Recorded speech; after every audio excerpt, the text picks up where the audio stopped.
Don't play the same bar in your hometown every single month. This is like, I see so many bands do this. Every month, they'll play the same bar, the same venue with the same bands over and over again. There is a phase where you need to get the experience and kind of figure out like what your band is. But once you're past that phase of understanding, okay, well, we like playing shows, we like writing music together, get out of your hometown as soon as you can. I feel like the best compliment that you can ever get as a band is someone coming up to you and being like, oh, I didn't know your band was from here. They've heard about you through some other avenue, not just going to the same venue every month or week or every 2 months, whatever it is. There is a place for it, but once you're past that phase, get the hell out of your hometown and start playing other towns. Pay into a band fund every month. We did this at the beginning of the band. We all paid $150 into a band fund. I don't even think it was a band. It might have been a band bank account. I don't think so. It might have just been like a pile of cash somewhere. Maybe I don't suggest that. But it allowed us to do things that we just wouldn't normally be able to do. Being in a band is incredibly expensive.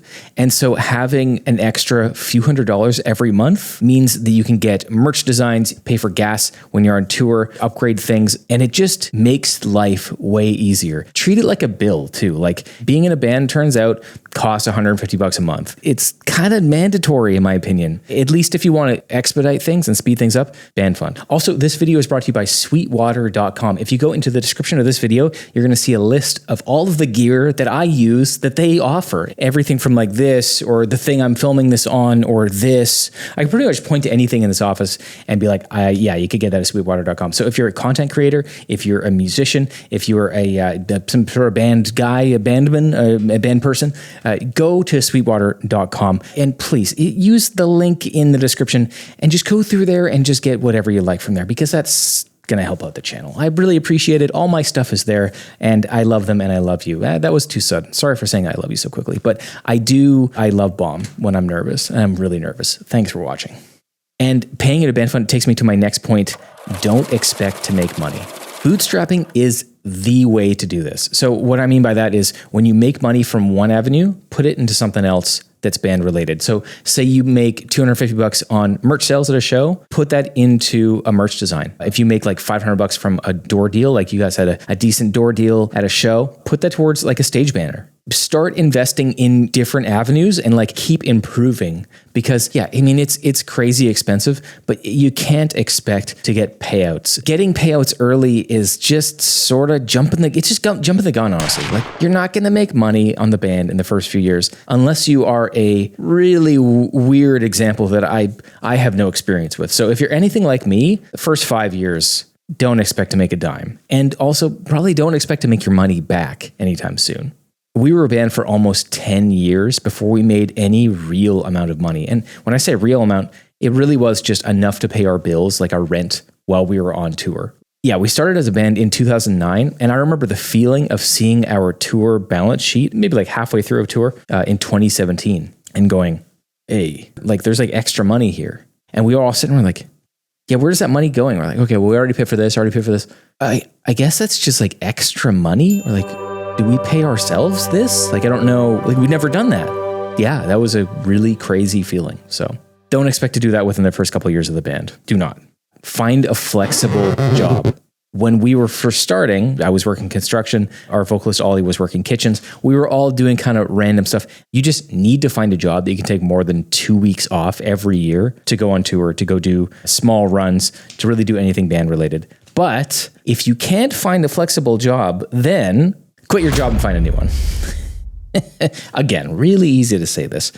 If you can find a skill or develop a skill of some kind that's transferable between jobs, so like I said, construction, kitchen work, both of those, there's always kitchens that need servers or that need dishwashers or that need kitchen staff. And there's always construction sites that are hiring. That's just how it is. And these jobs aren't necessarily your favorite jobs to do. I mean, I worked rebar. I did commercial renovation. I didn't like these jobs, but I tell you what, one thing that it really taught me was a sense of work ethic. To understand like, okay, well, you know what? Like this day did suck, but I made my money and it makes me that much closer to being able to do music for a living. As long as you don't get caught in the trap that is some of those kind of lower level jobs of being a laborer on a construction site, which I was, use it like a means to an end. It's something that you can do while you're at home. And then if you absolutely need to, and they won't let you take time off, see you later.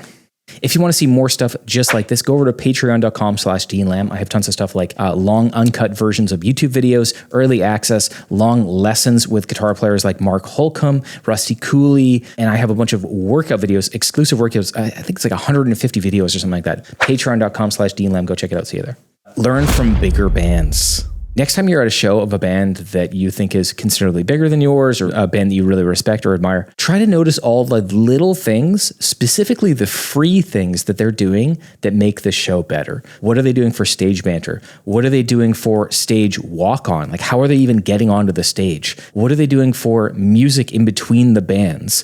What songs do they play? In what order? And how does it make you feel as an audience member? Try to steal every bit of information that you can, and try to find the things that maybe normal people, non-musician, non-band members, non-band people like you and I, try to find the stuff that they wouldn't notice. I'm not talking about, oh, a band has pyro, you got to do pyro, or they have like some crazy huge lighting show. No, none of that. I just mean the free things, the movement on stage. Are they standing still, perfectly still, not moving 1 inch, or are they striding around the stage, making themselves look bigger, taking up more space? Are they looking at each other? Are they turning around when they're playing? What are they doing that makes you go, this show is awesome? Take all the free stuff that you can. Another thing, go outside and see what kind of vehicle they're touring in. You know, they're usually in the back alley or whatever. Are they in a bus? Are they in an RV? Are they in a van with a trailer? You'd be surprised to see the level of bands that are on tour that still go in a van and trailer. You might think, wow, this band is really big. They're playing this venue. This venue is very well known. Lots of people here. Oh, they're in a van and trailer. Now, it's less common, but it does happen. I mean, I remember when we played a show with Dying Fetus maybe 10 years ago or something in Vancouver. I remember seeing them in a van and trailer. Plenty of bands adjust the production based on the expected ticket sales, the venue sizes. You know, their headlining tours might not be as successful as their support tours or the other way around. Just find out what they do to give you a real sense of connection with, okay, so you're here and they're here. There's a line between those 2 points. So you want to find that line. It's really going to help you. That being said, when you're watching a band that you look up to, you got to be open to change. So think about your live set. You're ending with this song that you guys always end with. You've been doing it for years. We end with that song. That's our closer song. Why? Why are you doing that?